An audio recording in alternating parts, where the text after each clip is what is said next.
10 दिसंबर 1948 दूसरे विश्व युद्ध की राख अभी ठंडी भी नहीं हुई थी। इंसानियत लाशों के ढेर पर खड़ी थी। तब पेरिस में दुनिया भर के नेताओं ने कसम खाई थी और मानवाधिकारों की सार्वभौमिक घोषणा हुई थी और कहा गया था कि एक इंसान होने के नाते चाहे वो किसी भी देश, जाति या धर्म का हो, उसके कुछ बुनियादी अधिकार हैं, जैसे जीने का अधिकार, बोलने का अधिकार और गरिमा अर्थात डिग्निटी का अधिकार। चाहे वो राजा हो या रंग, ऐसे अधिकार किसी सरकार की भीख नहीं बल्कि एक इंसान के जन्मसिद्ध अधिकार हैं। प्यारे साथियों, नमस्कार। एक शिक्षक के तौर पर जब मैं क्लास में आपको पॉलिटी या इतिहास पढ़ाता हूं तो मैं बड़े गर्व से संविधान के अनुच्छेद 21 को बताता हूं, right to life and personal liberty.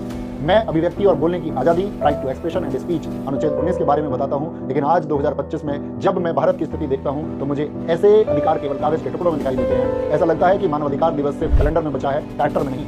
हम 5 ट्रिलियन की इकोनॉमी बनने का शोर तो बहुत मचा रहे हैं, लेकिन उस शोर के नीचे सिसकती हुई आम आदमी की आवाज को हम दबा रहे हैं। आज बात न सिलेबस की होगी, न पढ़ाई की, आज बात हक और हकीकत के बीच की उस खाई की होगी जिसमें हमारा देश गिरता जा रहा है। मैं आज आपको अच्छी बातें करके या सफलता का मंत्र बताकर खुश करने नहीं आया हूँ। एक शिक्षक का काम आपको सुलाना नहीं बल्कि जगाना है, चाहे वो झटका देकर ही क्यों ना हो। हम कहते हैं भारत विश्व गुरु है, हम कहते हैं भारत धर्मनिरपेक्ष देश है, लेकिन आज मैं उस भ्रम को तोड़ना चाहता हूं, क्योंकि जब तक हम यह स्वीकार नहीं करेंगे कि हम बीमार हैं तब तक हम अपना इलाज नहीं कर सकते। आज मैं एक शिक्षक के साथ साथ एक ऐसे व्यक्ति के तौर पर आपसे अपनी बातें कहना चाहता हूं जो व्यवस्था के अंदर जाकर उसे सुधारने की जिद के लिए बैठा है। चलिए आज भारत का रिपोर्ट कार्ड देखते हैं। हम 5 ट्रिलियन की इकोनॉमी बनने का सपना देख रहे हैं, बहुत अच्छी बात है, लेकिन सपने और सच के बीच में एक बहुत बड़ी खाई है और उस खाई का नाम है आंकड़े। जरा गौर से सुनिएगा, यह 2025 का भारत है, ग्लोबल हंगर इंडेक्स 2025। हम दुनिया को अनाज देने की बात करते हैं और विश्व में अनाज उत्पादन में दूसरे नंबर पर आते हैं, लेकिन भुखमरी में 123 देशों की लिस्ट में हम 102वें नंबर पर खड़े हैं। हमारे पड़ोसी नेपाल, बांग्लादेश, श्रीलंका, जिनको हम कभी आर्थिक मदद देते थे, आज वो अपने नागरिकों का पेट भरने में हमसे बेहतर स्थिति में है। क्या भूखे पेट सोना किसी का मानवाधिकार है? हम चांद के दक्षिणी ध्रुव पर पहुंच गए, लेकिन जमीन पर हमारे बच्चे आज भी कुपोषण से मर रहे हैं। जब मेरे देश का बच्चा कुपोषण का शिकार होता है तो क्या संसद में बैठे लोगों की नींद नहीं टूटती? आज भारत में भुखमरी किस्मत नहीं, एक स्कैम है। गोदामों में अनाज सड़ता है ताकि शराब बनाने वाली कंपनियों को सस्ता मिल सके, लेकिन राशन की दुकानों पर लाइन में खड़ा मजदूर खाली हाथ लौटता है। प्रसिद्ध विचारक नेल्सन मंडेला ने एक बार कहा था, गरीबी कोई प्राकृतिक आपदा नहीं, यह मानव निर्मित है। हैप्पीनेस इंडेक्स 2025 खुशहाली सूचकांक। महलों में रहने वाले शायद खुश हों, लेकिन आम आदमी मुस्कुराता भी एक वक्त की रोटी को खाकर है। हम खुशहाली के सूचकांक में 147 देशों में 118वें नंबर पर हैं। हमें शर्म आनी चाहिए कि हम अपने पड़ोसी देश पाकिस्तान, जिसका रैंक 109 है, उससे भी ज्यादा दुखी हैं। भारत की ऐसी स्थिति देखकर मुझे समझ नहीं आता, अब कोई नेता पाकिस्तान से हमारे आंकड़ों पर तुलना क्यों नहीं करता? सड़कों पर इतना गुस्सा, इतनी नफरत और इतनी हताशा क्यों है? क्योंकि एक आम आदमी को सिस्टम से लड़ते लड़ते यह यकीन हो गया है कि उसकी कोई सुनने वाला नहीं है। अभी हमारे पड़ोस में लोकतंत्र का महापर्व खत्म हुआ, मैंने देखा वही पुरानी कहानी। जिस नेता ने 5 साल तक स्कूलों को तबेला बना दिया, अस्पतालों को मुर्दाघर बना दिया, जनता उसी के पीछे दीवानी होकर भाग रही थी। इसे कहते हैं राजनीतिक सम्मोहन, पॉलिटिकल हिप्नोसिस। आज वही हो रहा है। आपको 5 किलो की खैरात और कुछ रुपए देकर यह एहसास कराया जाता है कि राजा बहुत दयालु है, जबकि वो कोई खैरात नहीं, आपका हक है। एक शिक्षक होने के नाते मेरा दिल तब रोता है जब मैं देखता हूं कि ग्रेजुएट, पोस्ट ग्रेजुएट छात्र एक अंगूठा छाप नेता के पैर छू रहे हैं। सिर्फ एक संविदा की नौकरी के लिए यह दृश्य, यह एक तस्वीर भारत के मानवाधिकारों की सबसे बड़ी विफलता है। जब योग्यता सत्ता के पैरों में गिर जाए तो देश हार जाता है, फिर उस देश का विकास नहीं विनाश होता है। फिनलैंड और डेनमार्क जैसे छोटे देश, जहां हमारे जितने संसाधन नहीं है, वो हमसे कहीं ज्यादा खुश हैं। क्यों?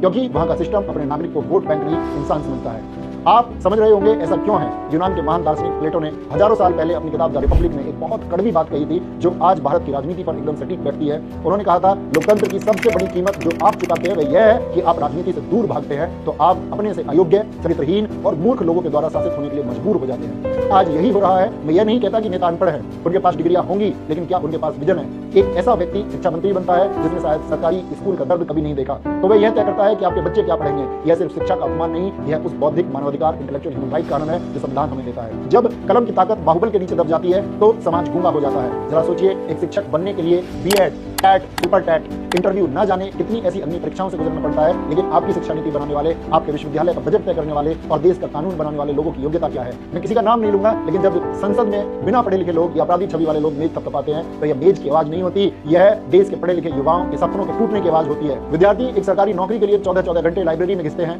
पाई का हिसाब रखते हैं, और दूसरी तरफ संसद और विधानसभाओं में वे लोग बैठकर आपके भविष्य का फैसला ले रहे हैं, जिनका खुद का अकादमिक रिकॉर्ड देखना भी शर्मनाक है। जब एक अनपढ़ या कम योग्य व्यक्ति देश के सबसे प्रतिभाशाली युवाओं, डॉक्टर्स, इंजीनियर्स, आईएएस की पॉलिसी बनाएगा तो परिणाम विकास नहीं विनाश ही होगा। यह हमारे बौद्धिक मानवाधिकार, इंटेलेक्चुअल ह्यूमन राइट की हत्या है। और सिर्फ युवाओं की बात क्यों करें, बात उनकी भी होनी चाहिए जो इस देश की आधी आबादी है। ग्लोबल जेंडर गैप, वैश्विक लैंगिक अंतराल 2025 देखिए।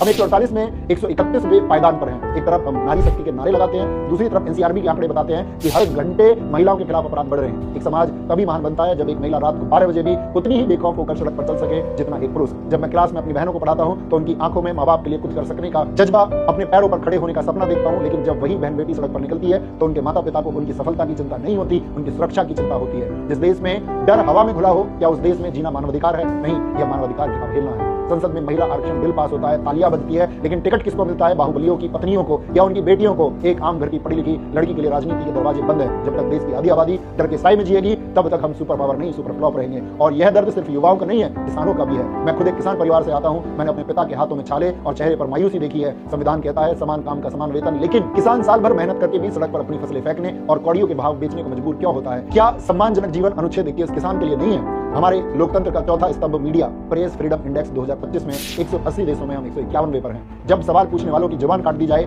या वो खुद अपनी जुबान बेच दें, तो समझ लीजिए कि लोकतंत्र आईसीयू में। अमेरिका के पूर्व राष्ट्रपति थॉमस जेफरसन ने कहा था कि अगर मुझे सरकार और अखबार में से किसी एक को चुनना पड़े तो मैं अखबार को चुनूंगा, क्योंकि अगर सच बताने वाला जिंदा है तो सरकार को सुधारा जा सकता है। संविधान का अनुच्छेद 19 हमें बोलने की आजादी देता है। मीडिया, जिसे वॉच डॉग होना चाहिए था, वो आज लैप डॉग बन चुका है। सत्ता की गोदी में बैठे मीडिया आपसे वो सवाल नहीं पूछता जो जरूरी है, जैसे कि नौकरी कहाँ है, महंगाई क्यों है, पेड़ पौधे क्यों काटे जा रहे हैं, हवा प्रदूषित क्यों है, गरीबी क्यों कम नहीं हो रही, अस्पताल में डॉक्टर क्यों नहीं है। मीडिया सिर्फ इतिहास और आंकड़ों को तोड़ मरोड़ कर झूठे दावे पेश करके नफरत फैलाती है और अपने आकाओं की चाटुकारिता करती है, क्योंकि अगर आका खुश रहेंगे तो चाटुकारों को अरबों रुपए का विज्ञापन मिलेगा। और यह अरबों रुपए किसके हैं? यह आपके और हमारे टैक्स के पैसे हैं। मनोवैज्ञानिक सिगमंड फ्राइड कहते थे कि सभ्यता का पहला तकाजा है न्याय, लेकिन जब न्याय की जगह अन्याय ले ले और संविधान की जगह किसी नेता का सटरा मूंड ले ले, तो हम सभ्य समाज नहीं जंगल राज की तरफ बढ़ रहे हैं। जर्मन दार्शनिक कार्ल मार्क्स ने कहा था, धर्म लोगों के लिए अफीम है, लेकिन भारत में अपने वर्ग विशेष की चाहत अफीम से भी नशीली है। हम 5 साल तक रोटियां नहीं, अपने वर्ग विशेष का गौरव खाते हैं। अगर आप फिर से वर्ग और धर्म के नशे में किसी प्रतिनिधि को वोट डालने गए, तो याद रखिएगा, आपके बच्चे जब बेरोजगार होकर के घर बैठेंगे तो उनकी बेरोजगारी का कारण कोई सरकार नहीं, बल्कि आपकी उंगली पर लगी वो स्याही होगी, क्योंकि आप धर्म और वर्ग के गौरव को महसूस करके अपनी छाती को तो चौड़ा कर सकते हैं, पर उससे भूख और समस्याओं को नहीं मिटा सकते। हम नागरिक नहीं, हम प्रजा बन गए हैं, और प्रजा सिर्फ राजा की जय जयकार करती है, सवाल नहीं पूछती।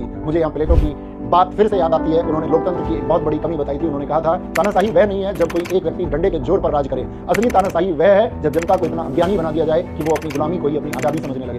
तो अब सवाल है, हम क्या करें? मैं एक शिक्षक हूं, मेरा काम आपको सिर्फ समस्या बताना नहीं, समाधान के तरीके बताना भी है, क्योंकि मुझे लगता है कि कीचड़ साफ करने के लिए कीचड़ में उतरना पड़ेगा, लेकिन अपने कपड़े गंदे किए बिना। मुझे दुष्यंत कुमार की वो पंक्तियां याद आती हैं कि हो गई पीर पर्वत सी पिघलनी चाहिए, इस हिमालय से कोई गंगा निकलनी चाहिए, मेरे सीने में ना सही तेरे सीने में सही, हो कहीं भी आग जलनी चाहिए। साथियों, मानवाधिकार दिवस पर मेरा बस आपसे एक अनुरोध है, सवाल पूछना सीखिए। चाहे कोई भी पार्टी हो, कोई भी दल हो, चाहे अपना दल हो, चाहे दूसरा दल हो, अगर वो शिक्षा, स्वास्थ्य, गरीबी, फसलों के अच्छे दाम और रोजगार पर बात नहीं कर रहे हैं, तो उन्हें चुनने से पहले एक बार नहीं 10 बार विचार कीजिए। खुद को काबिल बनाइए। सिस्टम में अच्छे लोगों की कमी है, आप पढ़िए, सिर्फ नौकरी के लिए नहीं, बल्कि उस देश की पॉलिसी बनाने के लिए। मैं संसद और विधानसभा में उस दिन का सपना देखता हूँ जब बाहुबली और देश हित की चाह न रखने वाले लोग नहीं, बल्कि देश हित की भावना रखने वाले समझदार और अच्छे विद्यार्थी बैठे, जो संविधान और अपने नागरिकों को दिल से मानेंगे। आज मानवाधिकार दिवस पर अपने अधिकारों को पहचानिए और अपने कर्तव्यों को भी। जय हिंद, जय भारत, जय संविधान।